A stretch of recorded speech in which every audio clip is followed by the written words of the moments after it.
Constructive failure. In a December 2014 interview with Esquire, Micah White, one of the Occupy Wall Street, OWS, founders, said, "My thinking is moving away from protest. Instead, I'm more interested with getting large numbers of people to change their behaviors, to de-pattern themselves."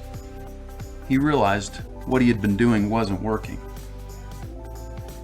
Collie Lawson is 69 years old and lives the peaceful life of the angry anarchist with his wife on their 5-acre farm in Vancouver, British Columbia.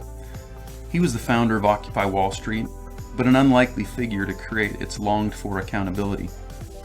In some form of rebellion against his previous life as an international advertising executive, Lawson founded Adbusters, a loose global network of artists, writers, environmentalists, ecological economists, media literacy teachers, reborn lefties, ecofeminists, downshifters, high school bleep disturbers, campus rabble-rousers, incorrigibles, malcontents, and green entrepreneurs. We are idealists, anarchists, guerrilla tacticians, pranksters, neo-Luddites, poets, philosophers, and punks. From Cultural Revolution, 2001. One evening in June 2011, Lawson and his senior editor at Adbusters, Micah White, began discussing the potential for something like Occupy Wall Street. Out of those discussions came the now famous image of the ballerina atop the Wall Street Bull against a backdrop of protesters and tear gas, proposing #Occupy Wall Street September 17th, bring tent. From there, the movement took on a life of its own. Micah White had been fighting established systems since middle school, where he refused to stand for the Pledge of Allegiance.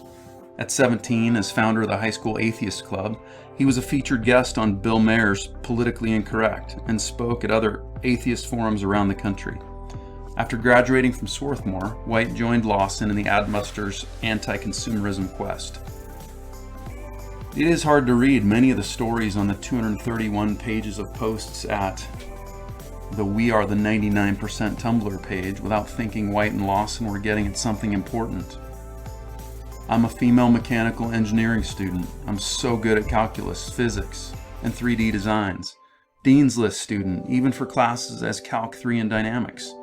I have no cosigner for loans, so I'm only eligible for enough to cover books and tuition. It's taken me 5 years to complete 6 semesters because I run up my credit cards to pay for gas and food, and I can't go back until I pay the balance down some. I'm 25, live at home, and I bartend 50 hours a week. I want to design machines and energy systems that have a positive impact on our society." It's too early to tell if OWS was a success or failure, but for the time being, the movement has at least faded. Critics, internal and external, argue the movement has waned for lack of one clear demand, the immovable object to which it could be accountable.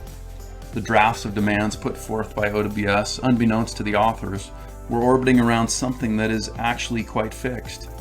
Collie Lawson wrote a manifesto of sorts that spoke to the banking industry regulations and corruption in politics. Those actually occupying Wall Street and Zuccotti Park in 2011 developed their own related declaration that derided corporate forces and economic power.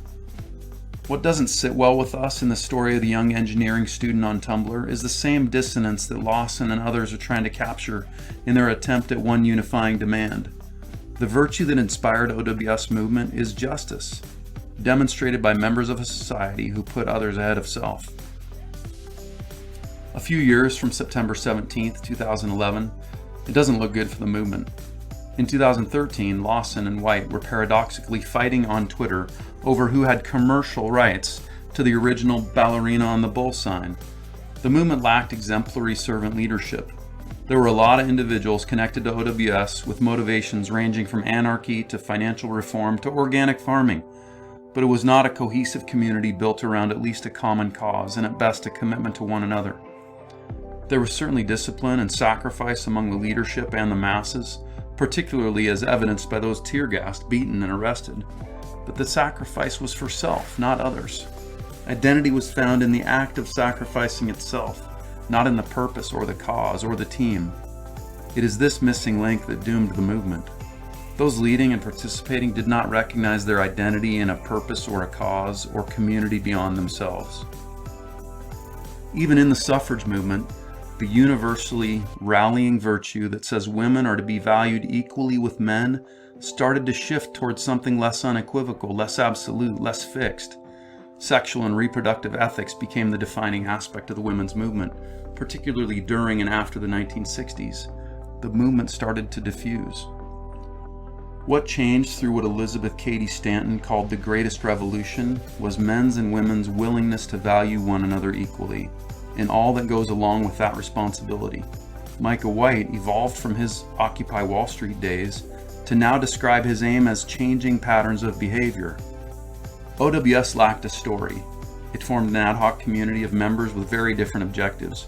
It didn't call for a particular commitment or even modest accountability. The movement was limited by the cathartic needs of those involved. For any of our activism to bring into effect the hoped-for ideal of long-term systemic change, it would have to follow the lead of the likes of women's suffrage. It would go beyond making ourselves feel better in the short term and aim for changing the character of our imagined enemies. Martin Luther King calls this the double victory. To our most bitter opponents we say, we shall match your capacity to inflict suffering by our capacity to endure suffering. We shall meet your physical force with soul force. Do to us what you will, and we shall continue to love you. Throw us in jail, and we shall still love you.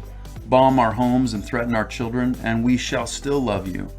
Send your hooded perpetrators of violence into our community at the midnight hour, and beat us and leave us half dead, and we shall still love you. But be ye assured that we will wear you down by our capacity to suffer. One day we shall win freedom, but not only for ourselves. We shall so appeal to your heart and conscience that we shall win you in the process, and our victory will be a double victory.